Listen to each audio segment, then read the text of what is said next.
दोस्तों, आपका स्वागत है आपके अपने यूट्यूब चैनल में। और जैसा कि आप जानते हैं कि बोर्ड एग्ज़ाम का जो पहला पेपर है वो हिंदी है और उसको शुरू होने में कुछ ही समय का, यानी यूँ कह लीजिए कुछ ही घंटे का समय शेष रह गया है। तो उसी क्रम में आज हम 2021 का हिंदी का पेपर सॉल्व करने वाले हैं और कैसे सॉल्व किया जाता है, क्या क्या चीज़ें इसमें पूछी जाती हैं, ये सारी चीज़ें हम इसमें बताएंगे। और वीडियो शुरू करें उससे पहले आपको बता दें कि हमारा नया चैनल है विक्टोरियस स्टडी पॉइंट। तो और जो पहला चैनल है वो है विक्टोरियस कोचिंग क्लासेस। तो यदि उसको आपने सब्सक्राइब किया है तो इसको भी सब्सक्राइब कर लीजिए ताकि दोनों चैनल से आपको बराबर कंटेंट मिलते रहें। तो आइए शुरू करते हैं। और चैनल को सब्सक्राइब नहीं किया है तो तुरंत सब्सक्राइब कर लीजिए। पहला प्रश्न है, पहला का खंड कि निम्नलिखित कथनों में से कोई एक कथन सही है, उसे पहचान कर लिखिए। तो पहला इसमें दिया है चतुर्सेन शास्त्री लब्ध प्रतिष्ठ कवि थे, तो ये सही नहीं है। दूसरा है भूले बिसरे चित्र के लेखक भगवती चरण वर्मा हैं, तो ये बिल्कुल सही है आपका। तो इसमें एक ही कथन सही है, पहचानना है। और तीसरा अगर हम देखें तो अपनी खबर प्रसिद्ध यात्रा वृतांत है, कि यात्रा वृतांत नहीं है, ये आत्मकथा है अपनी खबर। और चौथा है नीड़ का निर्माण प्रसिद्ध नाटक है, तो नीड़ का निर्माण ये प्रसिद्ध नाटक नहीं है, ये आत्मकथा है। क्या है? आत्मकथा है। और जिसको लिखा है हरिवंश राय बच्चन जी ने, ध्यान रखेंगे। उसी क्रम में खा खंड है, देख सकते हैं निम्नलिखित कृतियों में से किसी एक कृति के लेखक का नाम लिखिए। पहला है त्रिवेणी, तो इसको लिखा है आचार्य रामचंद्र शुक्ल जी ने, याद रखेंगे। दूसरा है अजातशत्रु, इसको लिखा है जयशंकर प्रसाद जी ने और ये नाटक है। क्या है? नाटक है। और खादी का अर्थशास्त्र, इसको लिखा है डॉक्टर राजेंद्र प्रसाद जी ने, याद रखेंगे। और साहित्य और कला, तो इसके लेखक हैं भागवत शरण उपाध्याय, याद रखेंगे इसको। और उसी क्रम में गा खंड की बात करें तो गा खंड में है किसी एक रिपोर्टाज लेखक का नाम लिखिए। तो रिपोर्टाज लेखक हैं लक्ष्मीपुरा, यानी अगर हम गा खंड की बात करें तो रिपोर्टाज लेखक का नाम है लक्ष्मीपुरा शिवदान सिंह चौहान। और गा खंड मेरी कॉलेज डायरी के रचनाकार का नाम लिखिए। तो इसके रचनाकार हैं डॉक्टर धीरेन्द्र वर्मा, याद रखेंगे, पूछा जा सकता है। और अगला है प्रतिशोध किस विधा की रचना है। प्रतिशोध किस विधा की रचना है, तो ये नाटक विधा की रचना है। और हरिकृष्ण प्रेमी इसके लेखक हैं, याद रखेंगे। चाहे तो आप कॉपी पेन लेकर लिख भी सकते हैं कॉपी पर। उसी क्रम में दूसरा क्वेश्चन है रीतकाल के प्रमुख दो कवियों के नाम लिखिए। तो याद रखेंगे पहले तो बिहारी जी हो गए और दूसरे चिंतामणि जी हो गए। और खा खंड की बात करें, छायावादी युग की किन्हीं दो प्रवृत्तियों का उल्लेख कीजिए। तो पहली प्रवृत्ति है सौंदर्य एवं प्रेम और दूसरी प्रवृत्ति है रहस्यवादी भावना, याद रखेंगे। और गा खंड की बात करें तो यामा के रचयिता का नाम लिखिए, बहुत इंपॉर्टेंट है। तो यामा महादेवी वर्मा की प्रसिद्ध रचना है, याद रखेंगे।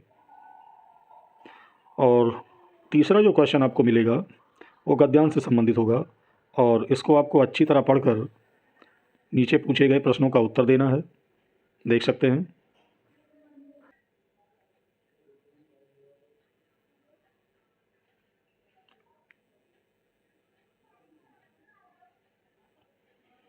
पांचवा प्रश्न है निम्नलिखित लेखकों में से एक लेखक का जीवन परिचय दीजिए एवं उनकी किसी एक रचना का नाम लिखिए। पहला है डॉक्टर भगवत शरण उपाध्याय और दूसरा है आचार्य रामचंद्र शुक्ल और तीसरा है जयशंकर प्रसाद। तो कहना मेरा यह है कि इन तीनों को याद करके जाइएगा, निश्चित रूप से इनमें से एक लेखक का जीवन परिचय आपको मिल सकता है। फिर अगर हम खा खंड की बात करें तो खा खंड में भी लेखक का नाम, माफ़ कीजिएगा, एक कवि का जीवन परिचय आपको लिखना है। और इनमें पूछा गया है, नंबर 1 है तुलसीदास जी, नंबर 2 है महादेवी वर्मा, देख सकते हैं। और तीसरे हैं मैथिली शरण गुप्त। तो ये तीनों ही पढ़कर जाएंगे, इनमें से आने की पूरी संभावना है। अगला है दोस्तों क्वेश्चन नंबर 6, निम्नलिखित संस्कृत गद्यांश का संदर्भ सहित हिंदी में अनुवाद कीजिए। तो दो पूछे जाएंगे, आप देख सकते हैं, दोनों में से एक का करना है। अहम राष्ट्र दोहा एवं राजम, ये आपका गद्यांश पहला है तो ये वीर वीरेण पूज्यते पाठ से लिया गया है। और जो दूसरा आपका है ये जीवन सुजाण, इस पाठ से लिया गया है। तो इसका हिंदी में अनुवाद करना है। सातवें प्रश्न की बात अगर हम करें तो अपनी पाठ्य पुस्तक में से कंठस्थ कोई एक श्लोक जो इस प्रश्न पत्र में ना आया हो तो आपको एक श्लोक तैयार करके जाना है, जो यानी आपको कम से कम 4-5 श्लोक तो पढ़ के जाना ही होगा। क्या पता जो आप तैयार करके जाएँ प्रश्न पत्र में आया हो तो उससे अलग आपको लिखना है।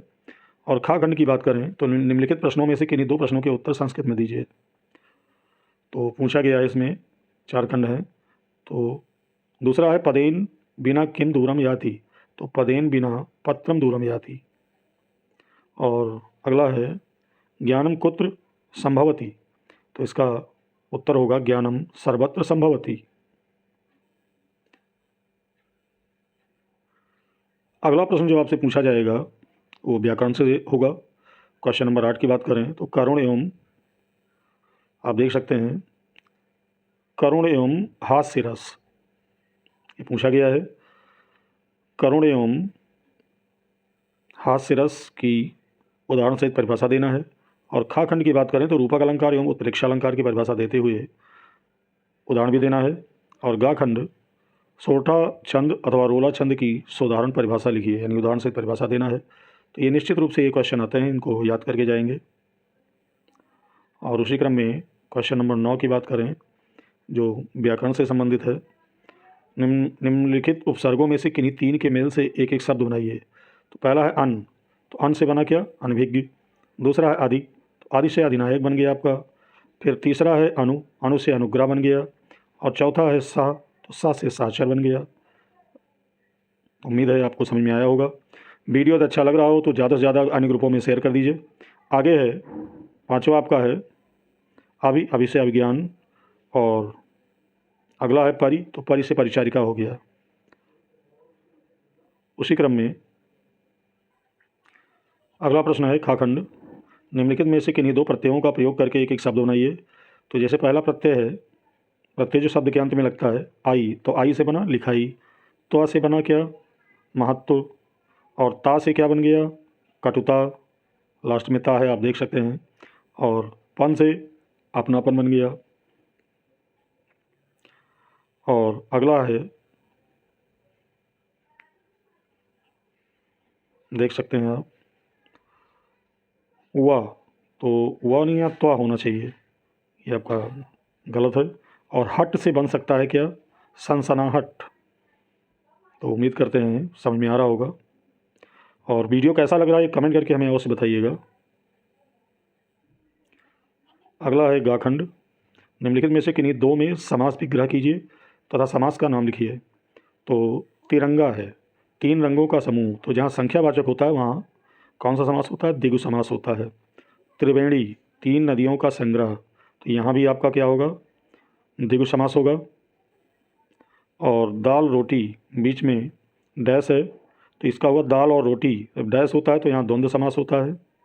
और उसी क्रम में हानि लाभ भी उसी तरह, बीच में ये लाइन आप याद रखिएगा, अगर बीच में लाइन है डैश है तो यहाँ भी आपका द्वंद्व समास ही होगा। हानि लाभ मतलब यहाँ और छुपा होता है, हानि और लाभ। उसी क्रम में अगला प्रश्न है घाखंड, निम्नलिखित में से किन्हीं 2 शब्दों के तत्सम रूप लिखिए। पहला है ईख, ईख का तत्सम हो गया इक्षु। देखिए जो तत्सम शब्द होते हैं वो संस्कृत का रूप लिए होते हैं। और दूसरा है कपूर, कपूर का होता है कर्पूर, याद रखेंगे। घर का तत्सम होता है गृह। और किवाड़ का तत्सम होता है कपाट। और खंभा का तत्सम होता है स्तंभ, याद रखेंगे। उसी क्रम में अगला है अंगाखंड, निम्नलिखित में से किन्हीं 2 शब्दों के 2-2 पर्यायवाची लिखिए। पहला है कृष्ण, तो कृष्ण का मतलब होता है कान्हा यानी श्री कृष्ण जी। और नंदनम, कान्हा नंदनम, ये इसके 2 पर्यायवाची हैं। दूध का है दुग्ध, पय, देख सकते हैं 2 पर्यायवाची हो गए। पुत्र का है बेटा और सुत। जल का हो गया बारी, बारी और पानी। और बादल का, इसे बहुत पूछे जाते हैं, याद रखेंगे। बादल का है पयोद और नीरद।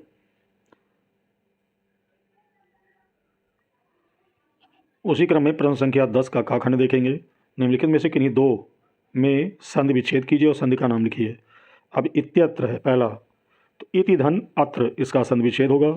और अगर इसमें इत्यत्र है यानी बीच में आधा अक्षर के बाद या है तो यहाँ संधि होगी। और फिर अगला है इत्युक्ता यानी इति धन उक्त्वा, तो यहाँ भी यहाँ संधि होगी। और अगला है प्रत्युत्तरम प्रति धन उत्तरम, तो यहाँ भी आपकी यण संधि होगी।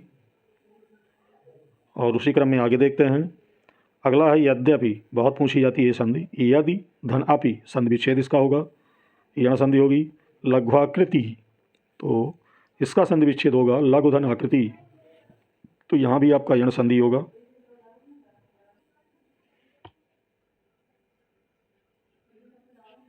अगला है खाखंड। तो खाखंड में निम्नलिखित शब्दों में से किसी एक शब्द का षष्ठी विभक्ति बहुवचन का रूप लिखिए। किसी एक का लिखना है। तो नदी अथवा मधु पहला है, तो इसका होगा षष्ठी विभक्ति बहुवचन का रूप नदी नाम। और फल अथवा मति, इसका होगा फलानाम, याद रखेंगे।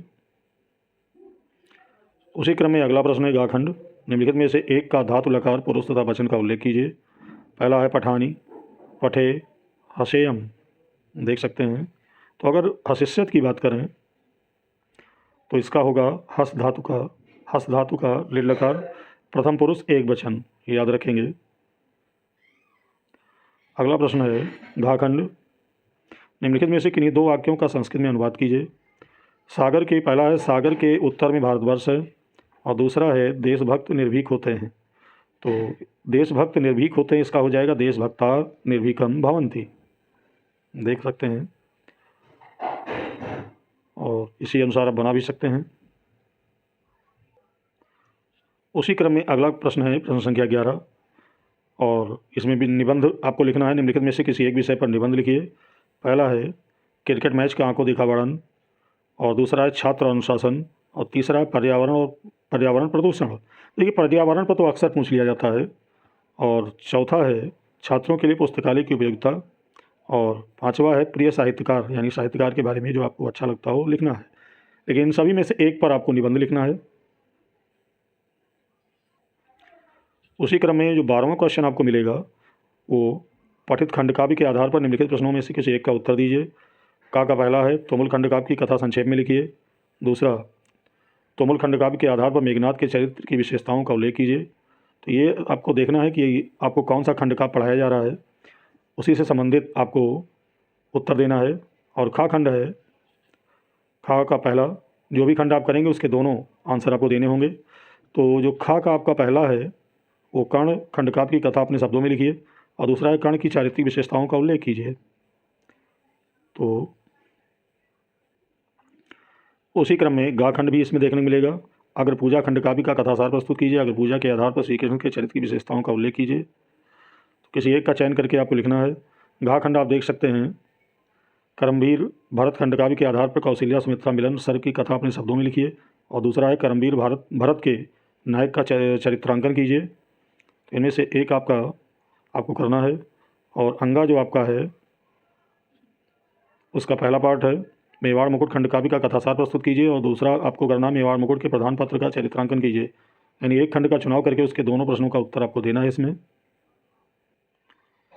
ऐसे ही आगे भी आप देख सकते हैं, ये खंडकाव्य से संबंधित पूछा गया है। तो जो आपको पढ़ाया जाता हो उससे संबंधित खंडकाव्य का चयन करके आपको उत्तर देना है। तो ये था 2021 का ये प्रश्न पत्र, और आपको ऐसे ही प्रश्न पत्र मिलेगा। तो उम्मीद करते हैं काफ़ी हेल्प मिली होगी आपको इस वीडियो से। यह वीडियो अच्छा लगा हो तो कमेंट करके अपने विचार अवश्य बताइएगा। और यदि आपको लगा है कि इससे कुछ फ़ायदा मिला है तो वीडियो को लाइक कर दीजिए और ज़्यादा से ज़्यादा अन्य ग्रुपों में शेयर कर दीजिए। और आगे भी चाहते हैं अन्य विषय से संबंधित वीडियो आपको इस चैनल से मिलते रहें तो चैनल को सब्सक्राइब कर लीजिए। बहुत बहुत धन्यवाद।